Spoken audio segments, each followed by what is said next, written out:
નમસ્કાર સ્ટુડન્ટ. તો વિદ્યાર્થી મિત્રો, આપણે જે છે આજે જે જોવાનું છે કે ટ્રિપલ સીની એક્ઝામ છે, તો એની અંદર ટ્રિપલ સીની એક્ઝામની અંદર જે પ્રશ્નો જે પૂછાવાના છે પ્રેક્ટિકલ MS વર્ડની અંદર, તો પ્રેક્ટિકલમાં કેવા પ્રશ્નો આની અંદર આવશે, તો એ પ્રશ્નો પહેલાં આપણે જે છે ડિટેલમાં આપણે ચર્ચા કરીએ. એના પહેલાં આની અંદર જે MS વર્ડની અંદર જે બેઝિક ઓપ્શન છે એ આપણે આની અંદર પહેલાં તો જોઈ લઈએ. તો બેઝિક ઓપ્શનની અંદર તમારે એક્ઝામ્પલ તરીકે આ રીતે ઇન્ડિયા શબ્દ લખેલો છે,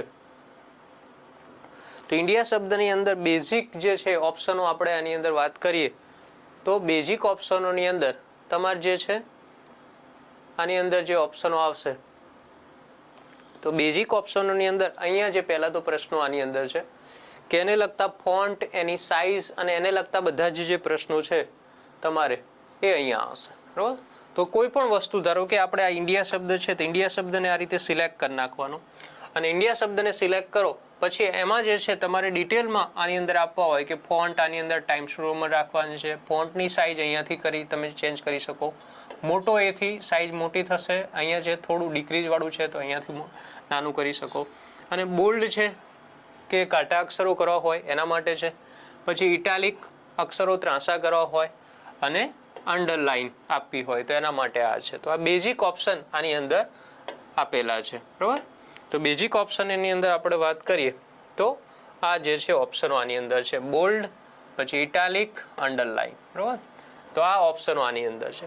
પછી કલરની વાત કરીએ તો આ જે આવે છે આને જે કહેવાય છે highlight colour, tax highlight colour, tax highlight colour. અને એના પછી જે એ કરીને આવે છે એને કહેવામાં આવે છે ફોન્ટ કલર, ફોન્ટ કલર આની અંદર આવે છે. બરાબર. તો આ રીતે આ જે છે બેઝિક આની અંદર ફોર્મેટિંગને લગતા ક્વેશ્ચનો હોય તો ફોન્ટ, એની સાઇઝ, પછી આ બોલ્ડ છે, ઇટાલિક છે, અંડરલાઇન છે. ડિટેલમાં થિયરીમાં પૂછાય તો બોલ્ડ માટે શોર્ટકટ કઈ છે, તો Ctrl+B આવશે. પછી ઇટાલિક માટે કઈ શોર્ટકટ કી છે,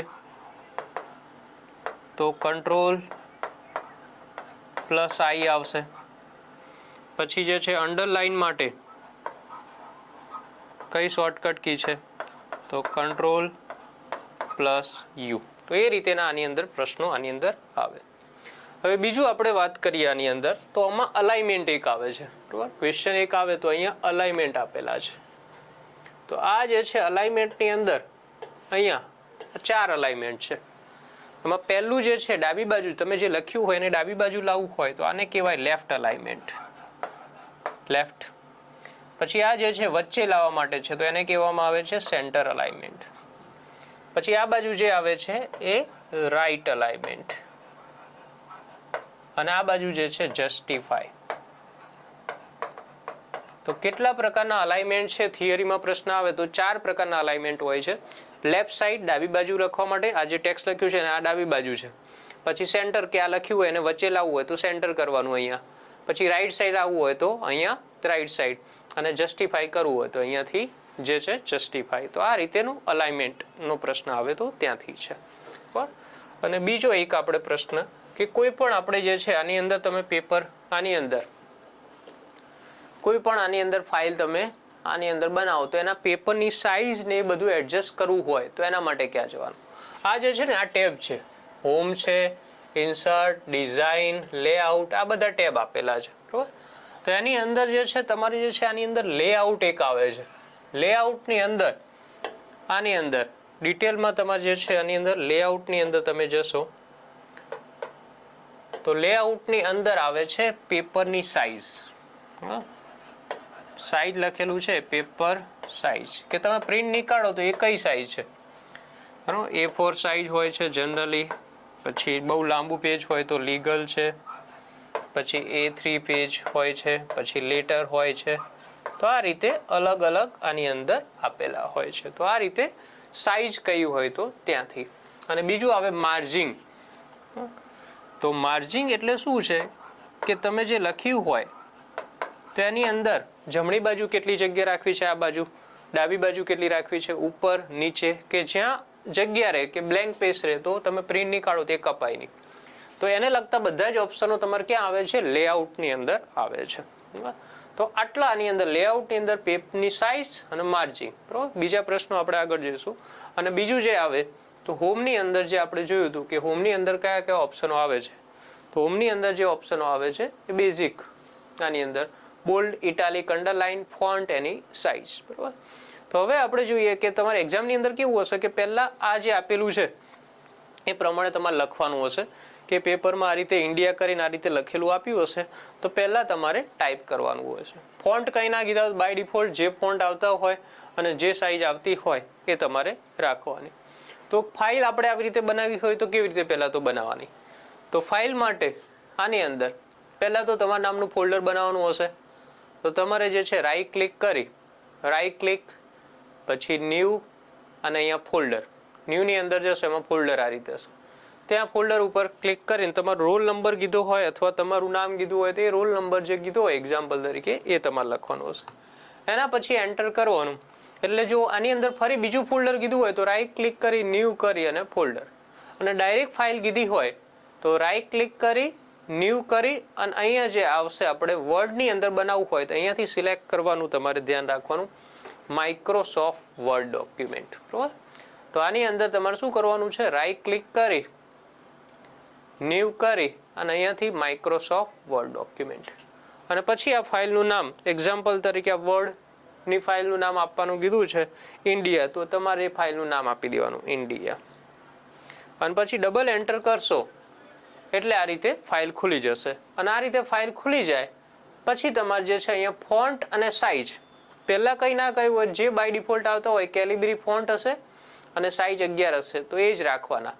અને પછી તમારે જે છે આની અંદર આ પેરેગ્રાફ આપ્યું છે એ પ્રમાણે તમારે પહેલા ટાઇટલ આપવાનું છે, પછી આ રીતે પેરેગ્રાફ લખવાનું છે. હવે પેરેગ્રાફ તમે લખો તો ખાસ આની અંદર ધ્યાન એ રાખવાનું કે તમે જે પેરેગ્રાફ જે લખો છો એ તમારે સીધે સીધો જ લખવાનો. એક્ઝામ્પલ તરીકે ઇન્ડિયા કરીને આ રીતે આમ સીધું, અહીંયા ન્યૂ પછી એન્ટર નહીં આપવાનું, સીધે સીધું લખવાનું. કટ થઈ જશે એટલે ઓટોમેટિક ક્યાં આવી જશે? નીચે આવી જશે. એન્ટર ક્યારે આપવાનું? કે જ્યારે આ રીતે તમારે આ પોઈન્ટ થઈ ગયું એના પછી તમારે જે છે અહીંયા એન્ટર આપવાનું હોય છે. પછી આ નવો ટોપિક, પછી આ રીતે પેરેગ્રાફ પૂરો થઈ ગયો પછી એન્ટર. તો આ રીતે સળંગ તમારે આની અંદર લખવાનું રહેશે, બરોબર. તો આ રીતે તમને જે આપ્યું છે એ પ્રમાણે તમારે જે છે આની અંદર બાય ડિફોલ્ટ જે પણ આની અંદર હોય એ પ્રમાણે તમારે આ રીતે લખવાનું છે, આ રીતે પહેલા. અને પછી જે છે તમને પ્રશ્નો આ લખી નાખો એના પછી નીચે ઇન્સ્ટ્રક્શન કરીને એક આપેલું હશે કે એમાં જે છે ઇન્સ્ટ્રક્શન અથવા તો આ રીતે કયું હશે કે નીચેનું જે છે ટાસ્ક તમે જે કયા છે એ પ્રમાણે તમે કમ્પ્લીટ કરો, બરોબર. પછી જે છે તમારા આ રીતે પ્રેક્ટિકલ આધારિત જે પ્રશ્નો હશે એ તમારે સોલ્વ કરવાના છે. તો આની અંદર પહેલો પ્રશ્ન આની અંદર શું કયો છે કે પેજની સાઇઝ જે છે તમારે કઈ રાખવાની છે? A4 રાખવાની છે અને માર્જિન જે આનું રાખવાનું છે નેરો રાખવાનું છે, બરોબર. તો પહેલો પ્રશ્ન આની અંદર કે પેજની સાઇઝ A4 અને એનું માર્જિન જે રાખવાનું છે નેરો રાખવાનું છે. તો આ પ્રશ્ન માટે શું કરવાનું? તો આના પ્રશ્ન માટે તમારે અહીંયા લેઆઉટની અંદર જવાનું, એમાં સાઇઝની અંદર જવાનું અને સાઇઝની અંદર જે સાઇઝ કીધી હોય આમાં લીગલ છે, લેટર છે, સ્ટેટમેન્ટ છે, એજ્યુકેટિવ છે, A3 છે, આમાં A4 કીધું છે ડાયરેક્ટ A4 ઉપર ક્લિક કરવાનું, બરોબર. બાય ડિફોલ્ટ છે પણ ઇનકેસ ના હોય તો તમારે આના ઉપર ક્લિક કરવાનું. ધારો કે આમાં લીગલ છે એક્ઝામ્પલ તરીકે અને સાઇઝ ઉપર ક્લિક કરીને તમારે અહીંયા ક્લિક કરવાનું. તો આ સાઇઝ આખી થઈ જશે. આમાં સિલેક્ટ કરવાની કે એવી જરૂર નથી. તો આ રીતે તમારે પહેલો પ્રશ્ન આ રીતે થઈ ગયો કે આ રીતે સાઇઝ કરી. એના પછી આની અંદર માર્જિન નેરો છે તો માર્જિનની અંદર જઈ અને અહીંયા નેરો રાખવાનું.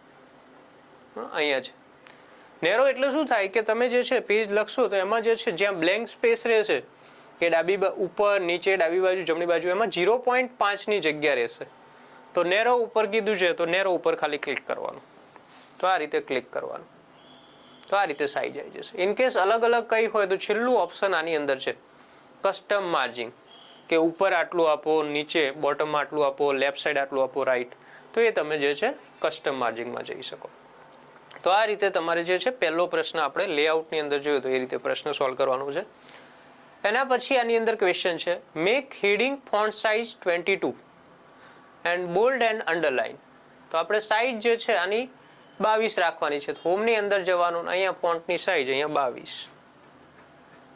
22 અને આની અંદર જે છે બોલ્ડ અને અંડરલાઇન ઇફેક્ટ કીધી છે. બોલ્ડ ઉપર ક્લિક કરો, પછી અંડરલાઇન ઉપર ક્લિક કરો અને પછી કીધું છે સેન્ટર અલાઇનમેન્ટ. તો સિલેક્ટ કરી અને આ સેન્ટર છે, વચ્ચે લાવવાનું હોય સેન્ટર, જમણી બાજુ લાવવું હોય તો રાઈટ સાઈડ. તો અહીંયાથી શું કરો સેન્ટર. તો આમાં શું આપણે ઇફેક્ટ આપી, સિલેક્ટ કરી નાખ્યું, બોલ્ડ આપ્યું, અંડરલાઇન આપ્યું અને સેન્ટર અલાઇનમેન્ટ આપ્યું. એના પછી આની અંદર પ્રશ્નની અંદર make first paragraph bold and italic effect, કે પહેલો પેરેગ્રાફ છે એમાં બોલ્ડ અને ઇટાલિક ઇફેક્ટ આપો. તો અહીંયાથી કરીને આટલું સિલેક્ટ કરી નાખો, પેરેગ્રાફ બોલ્ડ કરો, ઇટાલિક કરો, તો આ રીતે ઇફેક્ટ આવી જશે. અહીંયાથી કરીને આ રીતે સિલેક્ટ કરવાનું અને કોઈ પણ પેરેગ્રાફ સિલેક્ટ કરવો હોય 3 વખત ક્લિક કરો. 3 વખત ક્લિક કરશો તો આખો પેરેગ્રાફ સિલેક્ટ થઈ જશે. એટલે આ જે ડાયરેક્ટ છે કે એક કોઈ પેરેગ્રાફ તમારે સિલેક્ટ કરવો હોય તો 3 વખત તમે ક્લિક કરો તો આ રીતે સિલેક્ટ થઈ જાય. તો આ રીતે તમારે આની અંદર આપવાનું છે. પછી સેકન્ડ પેરેગ્રાફમાં ઇટાલિક અને ફોન્ટ કલર ગ્રીન ક્વેશ્ચન છે. તો સેકન્ડ પેરેગ્રાફ છે આટલું સિલેક્ટ કરી નાખવાનું. એમાં આની અંદર જે છે ઇટાલિક ઇફેક્ટ અને ફોન્ટ કલર ગ્રીન. તો ઇટાલિક એટલે ઉપર ક્લિક કરો અને ફોન્ટ કલર એટલે એ વાળો કલર છે. તો અહીંયા ક્લિક કરીને અહીંયા ગ્રીન કીધું છે તો અહીંયાથી ગ્રીન. અહીંયા જે છે કર્સર લેજો એટલે ગ્રીન છે, આ રીતે જે છે અલગ અલગ કલર આની અંદર બતાવી દઈશ. તો આપણે કયો કલર આપવાનો છે, ગ્રીન. તો અહીંયાથી ગ્રીન કલર. એના પછી ફોર્થ પેરેગ્રાફની અંદર ફોન્ટ સાઇઝ 14 અને લાઇન સ્પેસિંગ 1.5. ફોર્થ એટલે કે આ છેલ્લો પેરેગ્રાફ અહીંયા છે, ત્રીજામાં નથી કીધું તો લાસ્ટમાં. તેમાં સાઇઝ 14 કીધી છે તો અહીંયાથી સાઇઝ 14 કરવાની છે અને લાઇન સ્પેસિંગ કીધું 1.5. તો અહીંયાથી આ લાઇન સ્પેસિંગ ઓપ્શન આવે, એમાંથી 1.5, 1.5, 2.0, 2.5, 3.0 આ રીતે ઓપ્શન આવે છે. તો લાઇન સ્પેસિંગ કયું હોય તો અહીંયાથી આવશે. તો અહીંયા 1.5 આપવાની છે. અને લાસ્ટમાં છે થર્ડ પેરેગ્રાફની અંદર હાઇલાઇટ કલર યલો આપવાનો. થર્ડ પેરેગ્રાફ આ છે, એમાં હાઇલાઇટ કલર કયો છે તો આ એબી વાળો કલર આવશે. ટેક્સ્ટ હાઇલાઇટ કલર અથવા તો હાઇલાઇટ કલર એક જ છે આની અંદર. તો અહીંયાથી સિલેક્ટ કરી અને તમારે હાઇલાઇટ કલર આપવાનો છે યલો. તો અહીંયા ક્લિક કરીને આ રીતે યલો આપવાનો છે. અને લાસ્ટમાં ક્વેશ્ચન છે make all paragraph justify alignment, એટલે કે આ પેરેગ્રાફ બધા સિલેક્ટ કરી અને તમારે શું કરવાનું છે, અહીંયાથી જસ્ટિફાય છેલ્લું ઓપ્શન આવે છે. આ લેફ્ટ, આ સેન્ટર, પછી આ રાઈટ સાઈડ અને આ જે આવશે જસ્ટિફાય. તો જસ્ટિફાય કરશો તો છેલ્લી લાઈન શું થઈ જશે, સરખી થઈ જશે. લાસ્ટમાં ડાબી લેફ્ટ સાઈડ તો સરખી હોય છે પણ આ બાજુ પણ સરખી થઈ જશે. તો આ રીતે તમારે જે છે પેરેગ્રાફ પહેલા લખવાનું છે. લખવામાં ધ્યાન રાખવાનું, પેરેગ્રાફ આટલો કમ્પ્લીટ થઈ જાય એટલે એન્ટર કરવાનું, વચ્ચે ક્યાંય એન્ટર નહીં કરવાનું. અને પછી પેરેગ્રાફ પ્રમાણે જે ઇફેક્ટ કીધી હોય bold, italic, underline, highlight colour, font colour, પછી આ જે આવે છે આપણે લાઇન સ્પેસિંગ અને આ અલાઇનમેન્ટના ક્વેશ્ચનો હતા. અને બીજું લેઆઉટની અંદરથી પેજની સાઇઝ અને માર્જિંગ. તો હોમની અંદરથી આ રીતે મોસ્ટ ઓફ જે પ્રશ્નો આવે છે, હોમની અંદર જે ઓપ્શનો આવે છે એ આની અંદર પૂછાય છે. બરોબર. આની જે છે પ્રેક્ટિસ માટેની તમને PDF ફાઇલ આની અંદર તમને મળી જશે.